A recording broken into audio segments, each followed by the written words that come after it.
Meski tersingkir dari Piala Asia U20 2023, Sintayong puji para pemain Timnas Indonesia.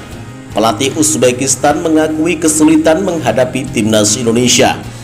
Tak ingin larut dalam kegagalan, Sintayong langsung gercep melakukan hal ini untuk Timnas Indonesia. Pelatih Sintayong sudah memiliki rencana pasca Timnas Indonesia U20 tersingkir dari Piala Asia U20 2023. Dia akan melakukan perubahan komposisi pemain di dalam skuad. Timnas Indonesia U20 tersingkir dari Piala Asia U20 2023 setelah cuma bermain imbang tanpa gol kontra tuan rumah Uzbekistan dalam matchday ketiga atau terakhir grup A Selasa 7 Maret 2023 malam waktu Indonesia Barat. Meski Timnas Indonesia U20 tersingkir, Sintayong memuji Timnas Indonesia U20 yang tampil baik dalam bertahan dari gempuran Uzbekistan dalam pertandingan pamungkas grup A. Indonesia U20 terus dalam gempuran Uzbekistan pada pertandingan itu. Tuan rumah mendominasi permainan dengan 61% penguasaan bola dan memiliki 18 tembakan. Akan tetapi dari 4 tembakan on target milik Uzbekistan itu tidak ada yang berujung gol ke gawang Dava Fasya. Pertahanan yang rapat dan solid membuat Uzbekistan kesulitan membobol gawang Indonesia. Karena itu Sintayong memberikan pujian kepada Kakang Rudianto dan kawan-kawan. Mengenai bagaimana kami bertahan, saya mengapresiasi pemain yang tampil bagus karena tidak kebobolan sampai pertandingan berakhir, ucap Sintayong usai pertandingan.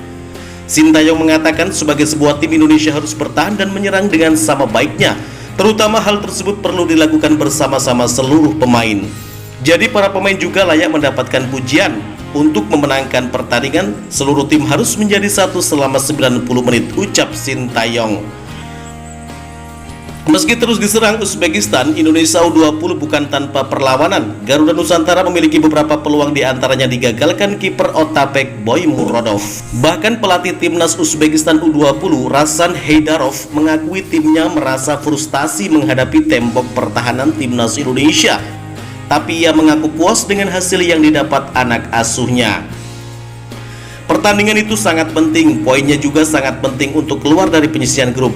Saya puas, tugas minimal sudah selesai. Para pemain timnas Indonesia betul-betul mempunyai pertahanan yang sangat kuat. Mereka gigih dalam bertahan maupun menyerang. Kami sampai frustasi menghadapi mereka. Untung kami bisa memenangkan pertandingan ini. Walau skor berakhir 0-0, namun kamilah yang lolos ke babak perempat final, ucap pelatih Uzbekistan U20.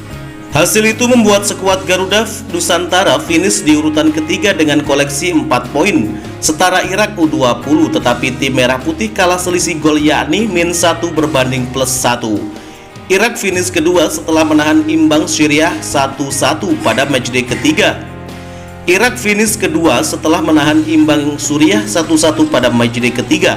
Di dua laga sebelumnya, mereka mengalahkan Indonesia 2-0 dan takluk 0-1 dari Uzbekistan. Tim terakhir berhak lolos ke perempat final sebagai pemuncak klasemen grup A. Mereka mengoleksi 7 poin hasil dari 2 kemenangan dan sekali imbang. Sintayong mengisyaratkan komposisi pemain timnas Indonesia U20 akan dirombak. Para pemain yang dianggap kurang maksimal bakal dicoret. Rencana ke depan kami akan memberi waktu istirahat bagi tim, ucap Sintayong dikutip dari Antara, Rabu 8 Maret 2023. Lalu setelahnya kami akan melakukan sejumlah perubahan di skuad. Piala Asia U20 2023 secara tak langsung menjadi wadah timnas Indonesia U20 untuk mengukur kekuatan sebelum tampil di Piala Dunia U20 2023 pada Mei mendatang. Namun Sintayong pada akhirnya belum bisa menurunkan komposisi terbaik di ajang ini lantaran absennya Marcelino Ferdinand dan belum rampungnya proses naturalisasi trio pemain keturunan. Mereka ialah Ivar Jenner, Justin Hubner, dan Rafael Struijk. Kita doakan bersama semoga naturalisasi 3 pemain keturunan segera rampung. Dan di Piala Dunia U20 2023, skuad timnas Garuda Nusantara bisa utuh sehingga bisa tampil maksimal di Piala Dunia U20 2023. Bagaimana menurut kalian? Jika suka dengan video ini, nantikan video kami selanjutnya dan salam olahraga.